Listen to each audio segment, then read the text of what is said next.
made in Hollywood. It's the movie the world has been waiting 13 years for. In Avatar: The Way of Water, beloved characters Jake Sully and Neytiri, and now their family, are forced to explore other regions of Pandora after an ancient threat resurfaces. Hey, I'm James Cameron. Here's a scene from Avatar: The Way of Water. Why do you come to us? I just want to keep my family safe. Obviously, technology is different. How was the performance capture different for you guys 13 years later? Way to make us feel old.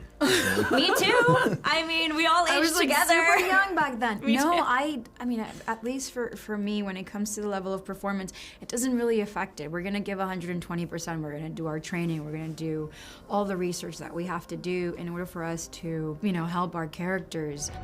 I hear her heartbeat. She's so close. What was special? What was different about the suit this time around 13 years later? Suits were the same. They are. Suits were the same. We improved the head rigs a bit. I mean, we improved everything. It was all a prototype when we did it on Avatar. We didn't know it was going to work, and then we found out it worked pretty well. There's no real camera. There's no set. It's just kind of a pure interaction between the actors. Every tear, every yell, all the dialect. I mean, it's us. Had you ever done performance capture or motion capture at this level like this before? Not at all. This was my first film. We cannot let you bring your war here. Not your first big movie involving a lot of water. But your first time reuniting with director James Cameron. How was it reuniting with him for Avatar: The Way of Water? It was amazing, absolutely incredible. He writes for women in a way that is extraordinary. I absolutely loved every minute of it. It was a wonderful experience. The way of water connects all things. Before your birth and after your death. Read the script and loved it, and was particularly taken by not only the elements of family and motherhood, but also this added physical challenge of learning how to freedive and breath hold. Treat them as our brothers and sisters. Teach them our ways. This time around, you guys are doing it underwater, primarily because you couldn't have any water bubbles coming out. It would affect the shot and the visual camera. So how long were you holding your breath, and how did you do that while also needing to deliver your lines? I was as long as the boss needed. That was how I looked at it. And you have to forget that you're underwater. I know that sounds very bizarre, but part of the technique is calming your mind and calming your heart rate. As you and I sit here and talk, it's not necessary for us to use more than, say, 20–30% of our capacity, our lung capacity. But it's there to tap if you do need it, and that's what the free dive training is all about. 3 months of training before we started filming, and just continue to train. I will say, after 4 years of breath holding training, I hit 5 minutes and 33 seconds. All Jim did, which I think helped a lot, was tell us, okay, if you open your mouth just a little bit, the audience will be able to understand your emotions more. Giving that emotional support for us as a director, that's how we did it. That's how we acted underwater.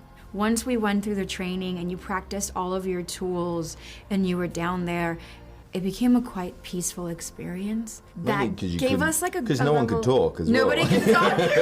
and it gave me like a level of confidence that I never felt in the water. You have to oxygenate your body, and there's a whole breathing sequence that you do, and it's quite a considerable process, and it's not to be tried at home, and you cannot do it by yourself. And then to kill it, because you broke the record Apparently. of holding your breath for 7 minutes, 12 seconds, right? 7 minutes 14. 14. I actually tried this in the hallway not too long ago, just like literally an hour ago, and I only made it 1 minute. You have to ride.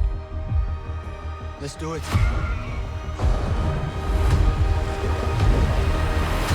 I'm so curious how challenging it was for you guys to be in the tank, having water hitting you, having the waves hitting you, being under real oceanic conditions. I feel like it helped, if anything. It'd feel more unnatural to be like on a wire, wires or, pretending to be hit by a wave. And I need you to be strong.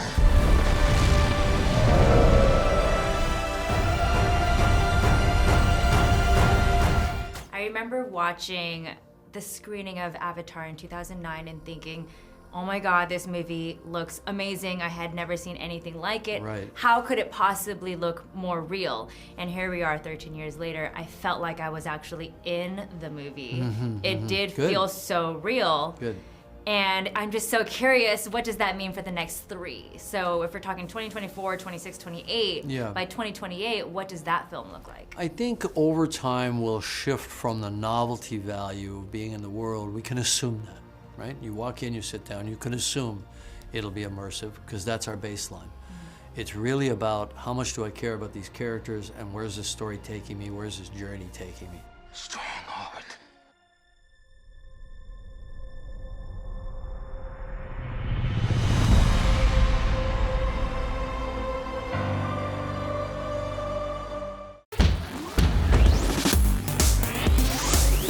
Made in Hollywood. Hey guys, thanks for checking out this video. We want to know, what would you have asked? Let us know in the comments below. And if you liked this video, don't forget to hit the like button. And as always, for more videos like this, hit the MIH TV logo right here. And for the next awesome video, click right there.